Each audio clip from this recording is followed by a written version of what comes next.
Hello everyone, स्वागत है आप सभी लोगों का ICAS लर्निंग प्लेटफॉर्म पे।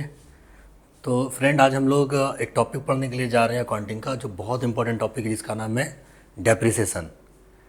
डेप्रिसिएशंस को हिंदी में कहते हैं ह्रास। हिंदी में क्या कहते हैं इसको? हिंदी में कहते हैं ह्रास। अब डेप्रिसिएशंस का मतलब क्या होता है? अलग अलग एक्सपर्ट ने इसके संबंध में अलग अलग परिभाषाएँ दी हैं। मैं आपको इसको सिंपल, ईजी और एकदम आसान भाषा में समझाने की कोशिश करता हूँ। देखिए, डेप्रिसिएशंस का मतलब होता है कि जब कभी भी किसी भी फिक्स असेट्स को आप यूज़ करेंगे, यूज़ करने के कारण, मॉडिफाई करने के कारण, अपग्रेड होने के कारण, वेयर एंड टेयर के कारण, एक्सीडेंट के कारण या फिर ऑब्सोलेंस के कारण उसके मूल्य में जो कमी आएगी, उसी कमी को कहते हैं डेप्रिसिएशन। उसी कमी को क्या बोलेंगे? तो उस कमी को बोलेंगे डेप्रिसिएशंस। कहने का मतलब कि आपसे अगर पूछा जाए कि डेप्रिसिएशन जो चार्ज होगा वो किस पे होगा, तो आपको ध्यान रखना है कि डेप्रिसिएशन हमेशा हमेशा चार्ज होता है किस पे? तो फिक्स असेट्स पे। ऑब्जेक्टिव में कभी कभी आपसे पूछा जाता है, ऑब्जेक्टिव में कभी कभी एग्जामिनर आपको फंसा सकता है कि डेप्रिसिएशन किस पे चार्ज होगा, करेंट असेट्स पे, फिक्स असेट्स पे, या दोनों में, या फिर नन ऑफ दिस में। तो आपको यहाँ पे क्या करना है? यहाँ पे आपको क्लिक करना है, आंसर टिक करना है फिक्स असेट्स पे, क्योंकि डेप्रिसिएशन हमेशा चार्ज किस पे होगा? तो हमेशा ये चार्ज होगा फिक्स असेट्स पे। डेप्रिसिएशन का मतलब मैंने आपको बताया। डेप्रिसिएशन का मतलब होता है कि जब कभी भी किसी भी फिक्स असेट्स को आप यूज़ करेंगे, यूज़ करने के कारण, समय व्यतीत होने के कारण, मॉडिफिकेशंस के कारण, अपग्रेड होने के कारण, या फिर ऑब्सोलेंस के कारण, या फिर एक्सीडेंट के कारण उसके मूल्य में जो कमी आएगी, उसी कमी को कहते हैं डेप्रिसिएशंस। उसी कमी को क्या बोलेंगे? उसी कमी को बोलेंगे हम डेप्रिसिएशंस। और ये हमेशा हमेशा किस पे चार्ज होता है? ये हमेशा चार्ज होता है तो किस पे? तो फिक्स असेट्स पे। और डेप्रिसिएशन से संबंधित 3 वर्ड भी होते हैं जो कि डेप्रिसिएशंस के सिमिलर ही यूज़ होता है। एक होता है आपका डेप्रिसिएशन, एक होता है आपका अमोर्टाइजेशन, और एक होता है आपका डिप्लेशन। ये तीन वर्ड होता है, आपको इसको ध्यान रखना। तीनों लगभग डेप्रिसिएशंस की तरह ही ट्रीट होता है, लेकिन नाम जगह जगह पे अलग अलग वर्ड यूज़ होता है इसका। जैसे कि सबसे पहला वर्ड हमने कहा आपको डेप्रिसिएशंस। तो डेप्रिसिएशंस वर्ड कब यूज़ होगा? तो जब कभी भी आप टेंजिबल एसेट्स यूज़ करेंगे और उसका दाम अगर कम होगा, तो आप वहाँ पे कौन सा वर्ड यूज़ करेंगे? आप उसको कहेंगे कि इसमें लगेगा डेप्रिसिएशंस। एक होता है डेप्रिसिएशंस, एक होता है आपका अमोर्टाइजेशंस। अमोर्टाइजेशंस का मतलब होता है कि जब कभी भी कोई भी फिक्स एसेट्स में से आप इनटेंजिबल एसेट्स को यूज़ करेंगे और इनटेंजिबल एसेट्स को यूज करने के कारण उसका दाम अगर कम होगा, उसको हम लोग क्या कहेंगे? उसको हम लोग कहेंगे अमोर्टाइजेशंस। और एक क्या होता है? एक होता है आपका, पहला तो हो गया आपका डेप्रिसिएशंस, एक हो गया आपका अमोर्टाइजेशंस, और एक होता है आपका डिप्लेशन। तो डिप्लेशंस किसको कहते हैं? तो डिप्लेशंस का मतलब होता है कि जब कभी भी किसी माइनिंग चीज़ों के का दाम कम हो जाए। जैसे सपोज करो कि किसी ज़मीन से कोयला निकलेगा, अगर किसी ज़मीन से तेल निकल रहा हो, अगर किसी ज़मीन से अबरक निकल रहा हो, अगर किसी ज़मीन से सोना निकल रहा हो, चांदी निकल रहा हो, तो इसके कारण से जैसे जैसे हम उससे सामान निकालते चल जाएंगे, जैसे जैसे उससे सामान हम लोग कोयला निकालेंगे, तेल निकालेंगे, तो निकालने के कारण उसका क्या होगा? उस ज़मीन का दाम हमेशा कम होता चल जाएगा।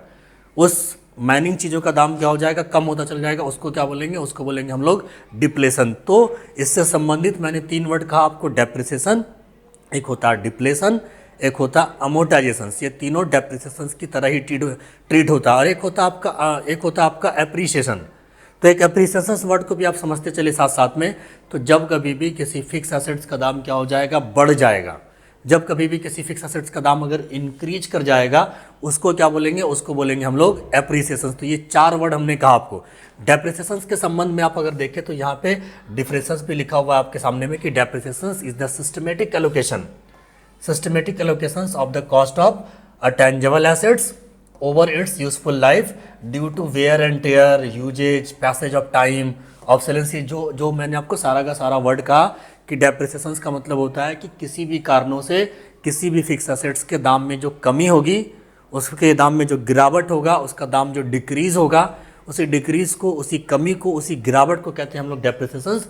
चाहे वो कारण कोई भी हो, बहुत सारा कारण आपके बुक में यहाँ पे दिया हुआ है, ठीक है ना। लेकिन हाँ, कभी कभी जैसा कि मैंने आपको अभी एक वर्ड मैंने कहा कि depreciations charge only fix assets, लेकिन इसका कुछ अपवाद भी होता है, इसका कुछ एक्सेप्शंस भी होता है, ध्यान रखना है।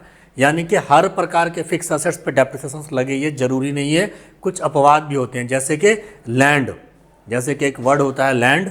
लैंड का मतलब क्या होता है? लैंड का मतलब होता है ज़मीन। तो ज़मीन में आपको ध्यान रखना है कि इस लैंड में आपका डेप्रिसिएशन चार्ज नहीं होता है। यहाँ पे डेप्रिसिएशन चार्ज नहीं होगा, यहाँ पे क्या होगा? यहाँ पे एप्रिसिएशन लगेगा। तो ध्यान रखना कि कभी कभी अगर एग्जाम में अगर आपसे पूछ ले कि लैंड पे डेप्रिसिएशन चार्ज होगा कि नहीं होगा, तो आपका आंसर क्या होना चाहिए? आपका आंसर होना चाहिए नहीं। या फिर 3 ऑप्शन आपको दिया हो रहा है, कि इनमें से किस पे डेप्रिसिएशन चार्ज नहीं होगा। जैसे कि एक लिखा रहे मशीन, एक लिखा रहे आपका बिल्डिंग, एक लिखा रहे आपका लैपटॉप और एक लिखा रहे आपका लैंड, और आपसे पूछे कि इनमें से किस पे डेप्रिसिएशन चार्ज नहीं होगा, तो आपका आंसर क्या होना चाहिए? आपका आंसर होना चाहिए लैंड, क्योंकि इस पे डेप्रिसिएशन चार्ज नहीं होता। इस पे क्या होता है? इस पे एप्रिसिएशन लगता है। ठीक है ना। तो इस तरीके से मोटे मोटे तौर पे हम लोगों ने ये समझा कि डेप्रिसिएशन का मतलब होता है कि किसी फिक्स एसेट्स को यूज करने से उसके दाम में जो कमी होगी उसको बोलेंगे डेप्रिसिएशन, लेकिन इसका कुछ अपवाद भी होता है। ठीक है ना। जैसा कि हमने कहा कि आपको लैंड, जैसे कि आपका गोल्ड, जैसे कि आपका नेशनल सेविंग सर्टिफिकेट, इन सब चीज़ों पे क्या होता है? तो इन सब चीज़ों पे डेप्रिसिएशन चार्ज नहीं होता। डेप्रिसिएशन से संबंधित 3 वर्ड हमने आपको बताया, डेप्रिसिएशन, अमोर्टाइजेशन और डिप्लेशन, और एक हमने बताया आपको एप्रिसिएशन। जब फिक्स एसेट्स का दाम अगर इंक्रीज करेगा वो हो जाएगा आपका एप्रिसिएशन। डेप्रिसिएशन निकालने के लिए अगर डेप्रिसिएशन का अगर आपको दर अगर दिया हुआ रहे तब तो ठीक है, अगर दर नहीं दिया हुआ रहे तो फिर क्या करना पड़ता है? तो फिर आपको डेप्रिसिएशन निकालने के लिए फॉर्मूला यूज़ करना पड़ता है। अगर डेप्रिसिएशन का दर अगर लिखा रहे तब तो क्या करेंगे? तब तो ठीक है। अगर दर नहीं लिखा रहे तो फिर क्या करेंगे? हम लोग फॉर्मूला यूज़ करेंगे। फॉर्मूला क्या होता है? Cost of assets. फॉर्मूला क्या होता है? फॉर्मूला होता है कॉस्ट ऑफ एसेट्स। इसमें से लेस करेंगे क्या? इसमें से लेस करेंगे इसका सैल्वेज वैल्यू, यानी कि स्क्रैप वैल्यू जो होता है, या फिर सैल्वेज वैल्यू भी कहते हैं इसको। स्क्रैप वैल्यू या फिर सैल्वेज वैल्यू को लेस करेंगे हम लोग, और उसके बाद क्या करेंगे? इसके लाइफ से, उस एसेट्स का जो लाइफ होगा उस लाइफ से उसको भाग देंगे। तो क्या पता चलेगा मेरे को?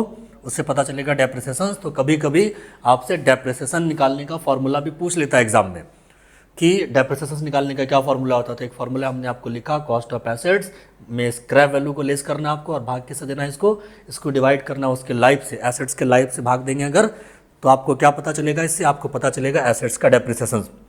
डेप्रिसिएशन लगाने का बहुत सारा मेथड होता है, तो कल के क्लास में हम लोग इसके मेथड को कवर करेंगे। ठीक है ना।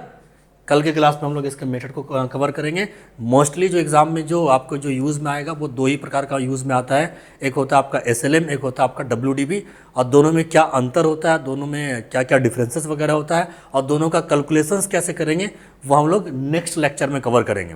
तो आई थिंक कि डेप्रिसिएशन आपको ईजी वे में मैंने आपको समझाने की कोशिश की है।